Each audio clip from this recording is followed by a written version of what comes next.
সাজিদি গো আমি তোমার ভাইয়ের খবর জানি না। কি হইছে তোমার? আমার পায়ের মধ্যে যে কোনচি বিনচাল আমি দেখি বিনচি কাম করে হান্নে দেহন লাগবো না, এত দরদ দেহান লাগবো না। তোমার ভাইয়ে কামের দ্বারে বউনিয়া হুসুর বাড়ি থেকে ধান কটা একলা একলা নইলেন। এখন আমার পায়ে দুঃখ পাইছি, তাও বিয়ার হুরান লাগে। এরকম করে হল বাহান দাইছে তাও তুমি তোমার কাম করো না গোনা, তুমি তো হুরানো না গোনা, হুরাবাদ দাও, হুরাবাদ তোমার দাও, তোমার হুরাবাদ দাও তুমি। তোমার ভাইয়ের নিয়ে আর তোমার ভাই বউরে নিয়ে যদি তুমি খাওয়া না আমার যে মেলা খাড়াই গরু গুড়াই দেয় নাই আজকে অর্ধেক করাছে। ও তো গরু গুড়াই দেয় না, একটা কামও করে না। এই সাজি দেন আছে কি কও এই তোর কি বারবার গরু গুড়াই দিবার কইছি?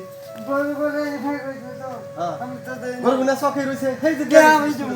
তুই দিবি না কেন? খাই কাম নাই বড় ভাই এই তুই ভাত খাস নাই বতে? খাই তাই ভাত খাস না? তোর আর কয়দিন কামাই করে দিমু? তোর কত দিন কামাই করে দিমু? তোর বকলা হামনে এই কামাই করে দিছি, এখন পুঁজি বানাইছো, এখন এই কাম করা হবে। আমি বিনা কামু তুমি একসাথে খাই আমার জীবন আছে। তুই বিনা খাবি? হ্যাঁ বিনা খাবি? আমার বউ কাম করতে করতে তোর বল কোনো কিচ্ছু দিন না তাহলে। ও বউ হ্যাঁ? শ্বশুর বাড়ি থেকে আমাকে বিনয় তাহলে তোর বউ শ্বশুর বাড়ি থেকে আহুক, তুই আজকে বিনয়। হ্যাঁ, তোর আজকে